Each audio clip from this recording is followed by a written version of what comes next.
Today's Toy Spot, we are having a look at the DC Collectibles The Flash figure.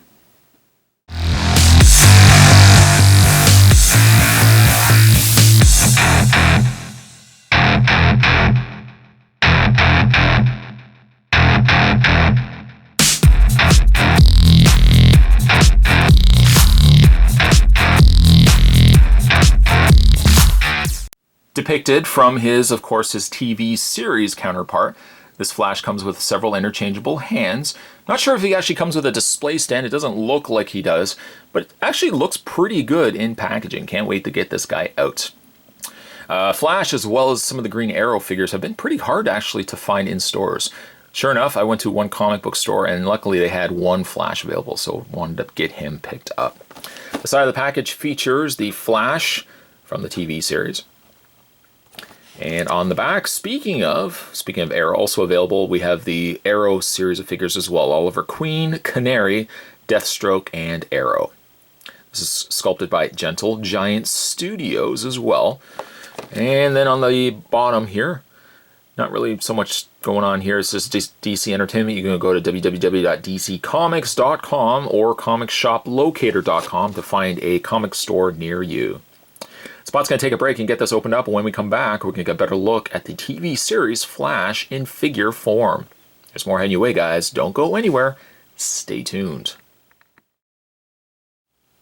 Flash, out of packaging, once again comes with no display stand to speak of, but that's a common sight we're seeing now with DC collectible pieces. Though, sadly, we don't come with a display stand when it comes to this figure. The figure itself really makes up for it for being a very nice-looking piece. Truthfully, Spot really hasn't watched a lot of the new Flash. It is, from what I've seen of it, a pretty decent looking show. And what DC Collectibles has managed to do with a figure version of him, I think is a very successful outing. The figure is, well, muted in coloring. It's not the same vibrant, bright red that we would come to see with the Scarlet Speedster. Scarlet, I think, has been kind of changed over to something more of the color of like a chocolate, kind of like a more of a brownish burgundy than red. But for some reason it seems to work. The one thing that I really wasn't crazy about initially when we first saw some clips of the Flash, didn't really like his outfit. I didn't like the kind of, not canvas, but the material costume mixed with the rubber or leather. I just didn't find it was a look that suited Flash. It seems, though, the more that I see of it, it kind of has grown on me more than I expected it to be. And I guess the thing is, with the series, they couldn't really go with a bright red because, comic to live action doesn't always translate well when it comes to suits. The original John Wesley Ship Flash of the 90s, at its time, was good. But, I mean, now it looked like a really muscled up red suit. It looked a little more ridiculous. Also, too, the Flash logo, instead of it being white with the, yellow around it, it's now been swapped out with a orangey red and then the gold. In fact, all the yellow that you would find on a Flash outfit has been swapped out with a gold treatment. He's got gold on his sleeves, he's got gold running down the legs, more of a lightning bolt pattern, and he's even got gold running right into his boots. As for his belt, too, his belt seems like it's a different color. In fact, the lower torso seems like it's a different color than the rest of his body, but it's close enough that I can accept that. As for his face, I think his face is done pretty good as well. For a figure treatment of the Scarlet Speedster, I think it does look a lot like the actor from the series. Luckily, too, the ears, or the points, the lightning bolt points, are close enough to the head that initially I was worried that these are going to break off, but they are close enough that I don't feel like these are going to grab onto anything and break off. That being said, though, still be a little bit careful with those ears. The Flash also comes with a couple of, well, I should say a couple, but he comes with 4 extra interchangeable hands. The figure, as it stands right now, only has closed fists, but swapping him out to any one of the other hands that he comes included with is super easy. Those other hands include a pair of flat palms, or kind of like if he's running, these would be the palms that you could have him pointing out towards as he's gaining momentum. The other hands are a pair of partially open hands, though he doesn't come with any accessories, so, I mean, it's depending on how you want to have him presented, but it's not really like he's going to be holding anything anytime soon. To swap out his hands, you just easily pop them out.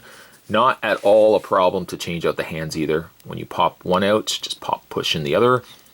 And you know what, while we're at it, why don't we just use the double flat palms on his hands. This one is a little harder to get out. There we go. And pop in the new hand. And then from there, you know, while I'm not probably the greatest at posing Flash and running, you know, you can get some interesting positions and you can have Flash looking like he's, you know, running or what have you. This is when it would be perfect to have a display stand. The feet bend actually well enough too. Even though he only has the one peg hole on his feet, you can bend the foot well enough that it sits flat. Flat, though, again, he doesn't really have anything to stand on. When it comes to his articulation, as you can probably already see, he has a really good amount of articulation, and by comparisons to what you would see with the older DC collectibles, or for that matter DC direct figures, gone are the day are straight swivels and, you know, the 1-2 ball joints if you're lucky. He has actually quite a high level of articulation. He has ball joints in the head, and again, when you move the head, just be careful, kind of move it. I moved it more so from the top and bottom of the head as opposed to holding on to the sides, just in case you don't want to, again, you don't want these points to break off. He has ball hinge socket shoulders, so they rotate out forward and back very easily. Hinge socket elbows, hinge socket forearms, I should say. He has a swivel in the wrists. Now he does have an upper torso ball joint, but good luck really being able to do anything with it. You can kind of move it up, but it doesn't really want to do anything. Equally so, he doesn't have any articulation in the waist to speak of. It looks like it's all one sculpted piece.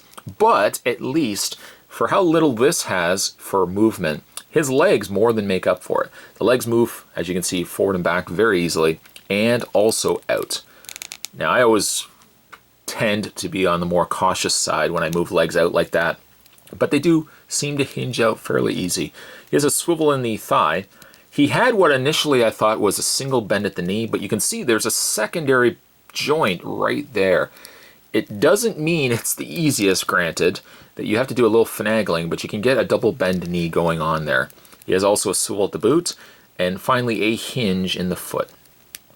So lots of positions you can get him in, just probably would need yourself a display stand to get that going. Truthfully, even though I really haven't watched The Flash as much as I should, the show seems decent. I guess maybe Spot had just gotten so done with like Smallville that new teen-oriented shows I just haven't gotten as much into. But The Flash, from what I've seen, does look like a really good contender for a decent superhero show. Flash, I think, has done very well.